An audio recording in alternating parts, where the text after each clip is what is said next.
Хамрууд бид биелүүлээ. Хөгжилтэй аялал.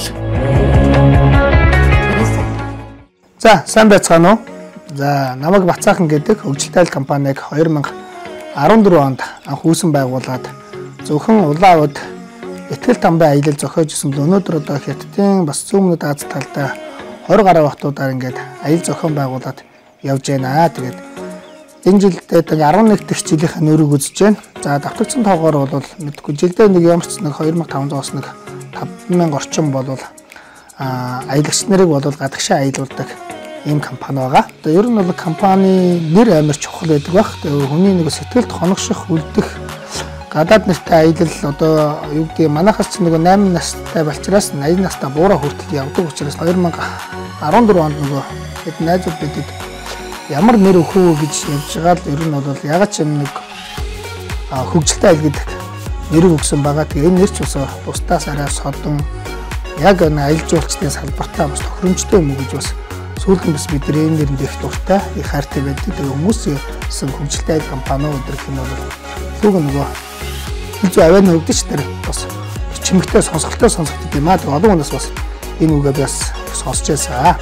Ковидээс хойшх бол одоо аялал жуулчлалын салбар бол нэлээ бас хөгжиж байгаа. Мэдээд хөгжиж байгаа хэрэнгээр бол өрсөлдөгч маш олон байгаа. Энийг бол өрсөлдөгч гэхээс илүүтэй энэ аялал жуулчлалын салбар бас хөгжлийн нэг төвшин ахиж явж байгаагийн нэг бол гэж би бол өөртөө боддог. Гэхдээ энэ заавал олон салбар ингээд бас зөв өрсөлдөхгүй бол магадгүй энэ аялал жуулчлалын салбар чи өөргээд нөгөө үн цэнэ алдах юм тохиолдол байдаг.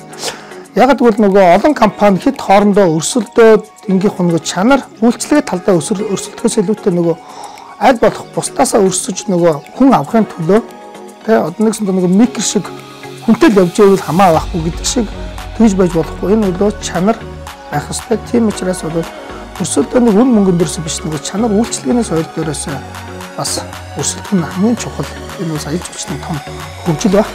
Аялал жуулчлалын нөгөө үнэхээс илүүтэй нэг эн чинь нөгөө гадаадын аялал эн чинь гадагшаа гараад тэр орон нутаг тэр аймгийн тэр гэж нөгөө хүнээр овогдож ярихгүй эн чинь Монгол улсын аялал жуулчлал Монгол улсын жуулчлал гэдэг хэсэг хандж учраас манайхан ирээн ч юм уу одоо Оросын хэлээр ч юм уу манжуур хэлээр ч юм гарлахад бол Монгол жуулчин гэж ярьдаг. Тэрэн дээрээс ч гэсэн бид нар бол маш одоо соёлтой үйлчлэгээ соёлтой одоо аялал бол бид нар бол аялагч нартай санал тавьдаг. Ягаад гэвэл эн чинь бол цаашдаа Монгол улсын нэр явж байгаа. Хоёрдугаар аялал жуулчлалаар хамт аялна гэдэг нь бол хамгийн найдвартай бол таны амь нас эд хөрөнгийг одоо аялын 7-оос 10 хоногийн хугацаанд бол бид бүхэн хариуцж явдаг. Хоёр улсын гэрээтэй аялал жуулчлалын компаниар явж байгаа учраас бол маш найдвартай байдаг. Одоо сүүлийн үед бас юу гэдэг нөгөө сошиал өгсөн учраас бол нөгөө орон нутагт одоо тухайн мужид хэлийн цаана амьдарч байгаа оюутан залуучууд бол нөгөө хуваарь гайд хийх бас жуулчин тосох үйлчлэгээ байдаг. Гэхдээ энэ Хятадын талд бол маш риск өндөртэй байхгүй юу? Жох аюултай талдаа гэсэн үг. Яг гэвэл ямар нэг эрсдэл болоо хулгай зэлгийн ямар нэгэн төрөлцөл байхгүй болоо гэхэд бол тэр хувь үнэтэй Хятад одоо юу гэдэг тал бол хариуцлага хүлээдэг. Хэрвээ Хятад талын компанитай ямар нэгэн гадаадын хамтарч аваа компанитайгаа бид нар зөвсөж тэр хүн дээр асуудал гарлаа гэхэд бол бид нар бол талын компани бол шийдэж өгөх бүрэн боломжтой. 100 цаг яг оюутан сурагчдын амралтыг тохиолдуулаад ер нь бол ингээд хамгийн их гадагшаа явдаг үлрэл нь бол одоо 6 сараас одоо нэг 8 сарын хугацаанд байдаг. За энэ үе дээр бол гэр бүл хамт олноороо хамгийн боломжит үнийн саналтай богино хугацааны аяллыг илүү хүмүүс аялахыг хүсдэг. Энэ дээр одоо та бүхэн маань ямар компаниар яаж явах уу ингээд маш одоо сошиал дээр бол маш олон компаниуд байгаа. Тэр учраас нөгөө хүмүүс эргэлзээ төрдөг. Тэгээ ер нь хүмүүс явж чад за юу гэдэг магадгүй туршлага мота компани сонгочоод эргүүлээд аялж ирээд асуудал үүсгэхээр нөгөө нийт салбараар яриад байдаг байхгүй юу? Энэ ер нь аялал жуулчлалын компани ер нь дэмий байна тий. Компани бол нэг ижил тэгшгүй байхгүй юу? Яг бол компани болон өөрийн гэсэн брэндтэй, өөрийн гэсэн онцлогтой, өөрийн гэсэн одоо хүмүүсийн авч явах арга барилтай очоод хилийн чандад очоод нэг буух буудал идэх хоолноос авахгүй компани болгон өөр байгаа. Бууд судлах, буудлан тэр идэх хоол аль жуулчлан хамгийн том нэг тав тухтай эрхэмлдэг зүйл бол унтах хэд тэр идэх хоолны тухтай байж монголчуудын аялал маш сайхан болдог. Ягаад гэвэл үзэх ёстой юм нэг хөтөлбөрийн дагуу үзээ явна. Орой ядарч ирсэн хүн бол тухтай буудал бүх амттай чанартай хоол идэх энэ бол чухал. Гэхдээ манайх нэг юм хүсдэг шүү. Монголчууд нөгөө хилэн чаана явчаад нөгөө өөрийнхөө нэг монгол хоолыг өсөдөг. Энэ чинь ягаад бол тухайн мууч орон нутаг одоо гадаадын аялал хийж явахад тухайн үндэснийхээ хоол соёлыг нэг 7 хоног л идэх гэсэн. Явал тэнцээ насан туршид амьдраагүй хэдэн сараар амьдрах гэж очиагүй учраас энийг ерөөхдөө монголчууд аялагч нар өсөж байна. Хоёрдугаар сонголтын дээр бол компани туршлагыг болон одоо аяллахын давтамжтай тоог нь ер нь харах хэрэгтэй юм шиг байгаа. Яг гэвэл байж байж сардаа нэг аялал авдаг компаниуд байна. Өдөр тутам 7 хоног хөтөлбөрийн дагуу гардаг цагийн тогтцсон аяллалын компаниуд байна. Энийг ерөөхдөө бол хүмүүс чухалчлах хэрэгтэй. Хоёрдугаар хүмүүсийн одоо тэр нөгөө пэйж хуудас гэж ярил одоо дандаа сошиалоор ерөөхдөө бол судалгааж өрөөс пэйж хуудас нь илүү идэвхтэй байна уу? Дагагч нь ямар юм? Аялсан сэтгэгч аялагчдын сэтгэл ямар байна тийм ээ? Санал сүнжил нь ямар байна? Мэдээж одоо магадгүй эрг комментууд бол маш их байдаг, сөрөг комментууд байдаг. Гэхдээ харилцан бид нар бол тэр комментиг бид нар авч иж аялал жуулч өөрөө эргээд тэр алдаагаа засаж ер нь ямар нэг юм чанар сайжруулж л аялал цааш идэвхтэй болдог. Тэгээ хүмүүсийн нэг хамт олноороо юу гэдэг төрийн байгууллагт илүү нөгөө ер нь төрийн байгууллага хэлдэг хувь хүмүүс чинь аль болгон хүн мөнгө хэмнээд мэдээж нөгөө 10-аас дээш хүн 5-аас дээш хүн явдаг бол нөгөө эдийн засгийн арай хэмнэлтийг хямдхан илүү сонгодог. Хятадын чиглэлд ер нь бол 10 оны үнийн зөрүүдээс ч гэсэн чанар маш их гардаг. Тэгээ нэг хямдхан аялал санал тавиад байдаг. За бид нар үнэнд харуулаад нэг хөтөлбөр зохиогоод аваа явчих гэхээр мэдээж үйлчлэгээ төвшин доошо буурна гэдэг. Тэгээ явж ирээд хямдхан аялаараа явж ирчээд өөрсдөө нөгөө юу гэдгийг бид нар стандарт хямдхан явсан гэж бодохгүй хэдэн сая төгрөг төлсөн юм шиг мөртлөө энэ компани ёстой үйлчлэгээ муутай байсан, хоол муутай байсан, буудал нь хогийн байсан, богино хугацаатай байсан гэж ярьдаг. Тийм учраас та өөртөө зарцуулаад явах гэж бол чанартай аяллыг боломжтой үнийн саналыг яг хамтар сууж хөтөлбөрөөр гаргах ёстой байхгүй хамт олноор бол манай компаниудад 11 жилийн үйл ажиллагаа хийхэд бол хөтөлбөр бол янз янзаар гардаг. Тэгээд түрүүний хэлсэн нэг хөтөлбөрийг бол янз янзаар гаргах боломжтой. 20-с дээш хүнтэй аялын группийг бол аялыг зохион байгуулж байгаа тэр хүмүүстэй бид нар бол хөтөлбөрийг хамтарч гаргадаг гэсэн үг. Тусдаа явмаар байгаа мó нэг бол өөр групптэй нийлээд 40-50 хүн бүрдүүлээд нэг чиглэлд явж байгаа аялагч нартай нийлэх юм уу гэдэг. Магадгүй хөтөлбөрийг бид нар хамтарч гаргаснараа аялал дээр асуудал гардаг гэсэн.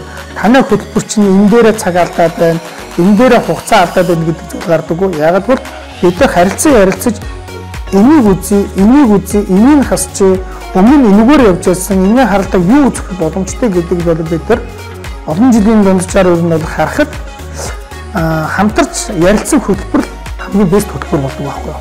Зөвхөн манай компани энэ хөтөлбөрөөр явах ёстой, энэ цагт л явах ёстой гэх юм бол аялагч нь утга санаа байхгүй болчихно гэсэн.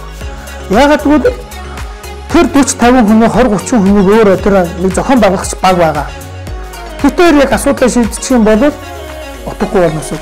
Тэгэхээр бид нар ярилцаж магадгүй асуудал үүсэхэд зохион байгуулсан хүмүүс төр авч явж байгаа аялын компани хөтөлчнөр компанид төр эвгүй байдалд ордог гэсэн. Тэнцээ нэг жив жавгүйгээд тийм асуудал гардаг тохиолдол байсан.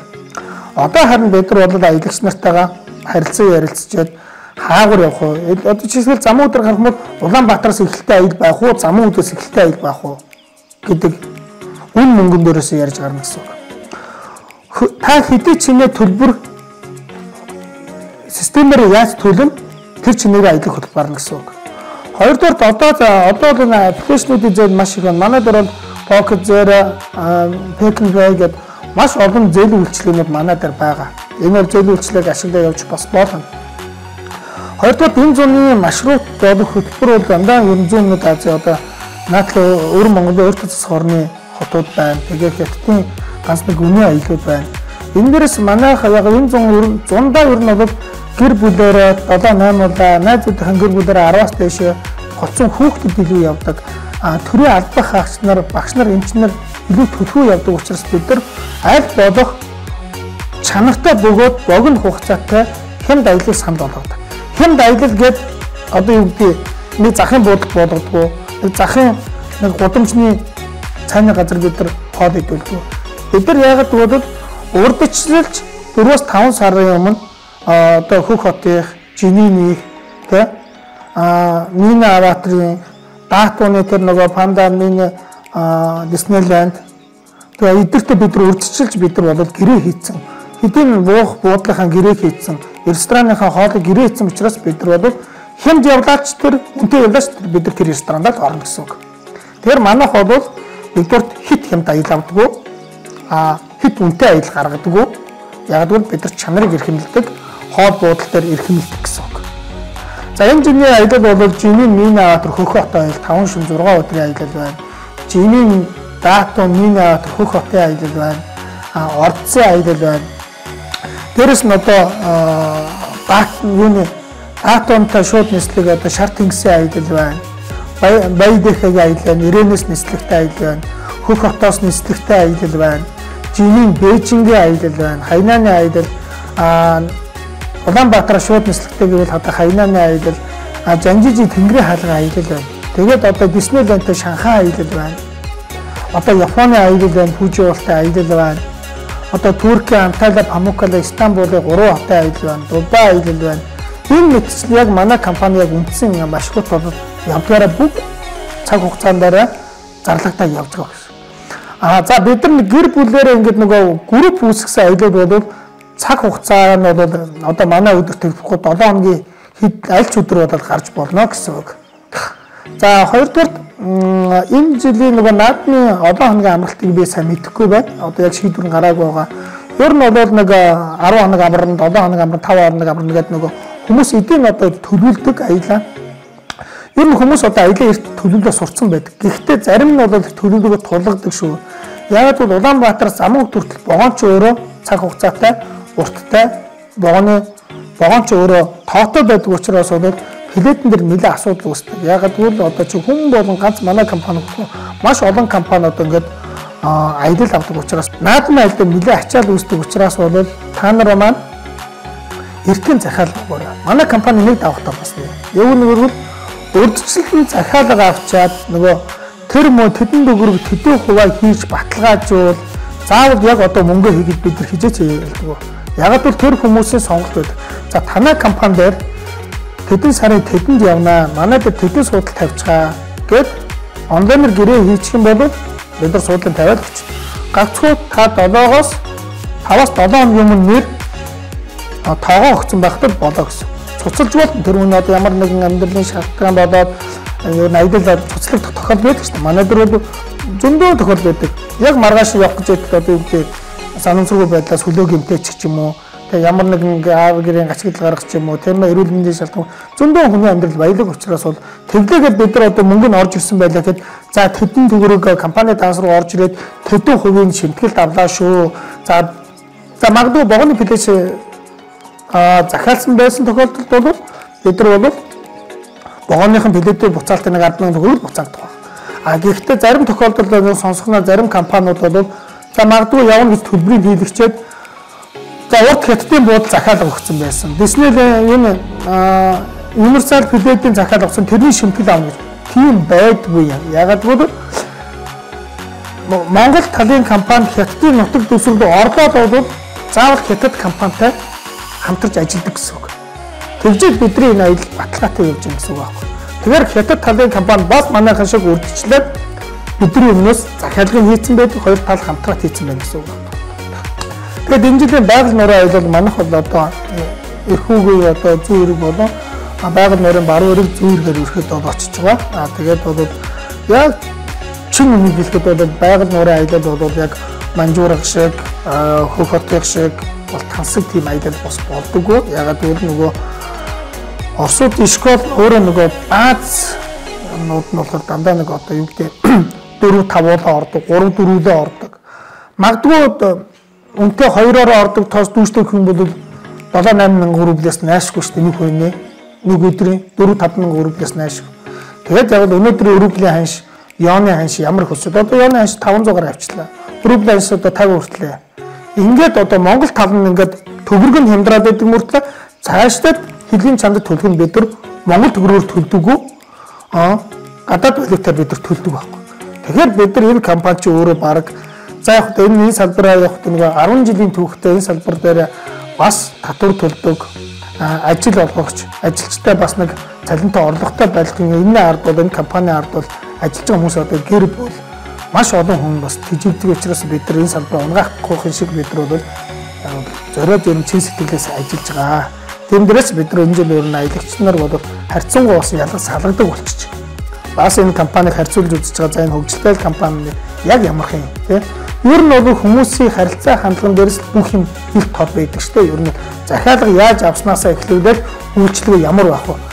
Ер нь бол тэгээд офс дээр орж ирэх ч юм уу тийм ээ гадаа нэг хилээ одоо хил гайлаар вокзал дээрс нисэг онгоцны буудлыг гаргаж өгөхөөс хүмүүсийн хандлага ерөөхдөө харагддаг шүү дээ. Энэ аялагч юм ямар хөө сэтгэлдэлтэй ирэх үү гэдэг. Ер нь бол нэг 190% нь манай аялсан аялагч нарын ирээд нэг гоё юу гэдэг. За ёстой их баярлаа. Ёстой сайхан аялаад ирлээ. Ёстой сайхан амраад ирлээ. Тэр танай уртлын хөт чи ямар мундаг сэтгэлтэй юм бэ те? Энэ танай одоо зохион байгуулсан аялал ёстой нэр дараад найз нөхдөд хэлнэ гэдэг. Нэг аялсан хүний ард дээр маш олон хүн байдаг. Найз нөхөд хамт олон гэр бүл амнаас аман чихнээс чихэн нүднээс нүдэнд дамждаг шиг ийм гоё сэтгэл аялагч маань сэтгэл үйлддэг. Хүмүүс одоо бас сүүлийн ковидоос хойш гэдэг чинь болов бараг 22 оноос хойш бол аялыг бол маш сайн гоё сэтгэл дүүрэн хүлээж аваад аялдагч болцсон байна. Яг гэвэл аялчаад ер нь бол их гоё сэтгэл өндөртэй ирдэг болцсон.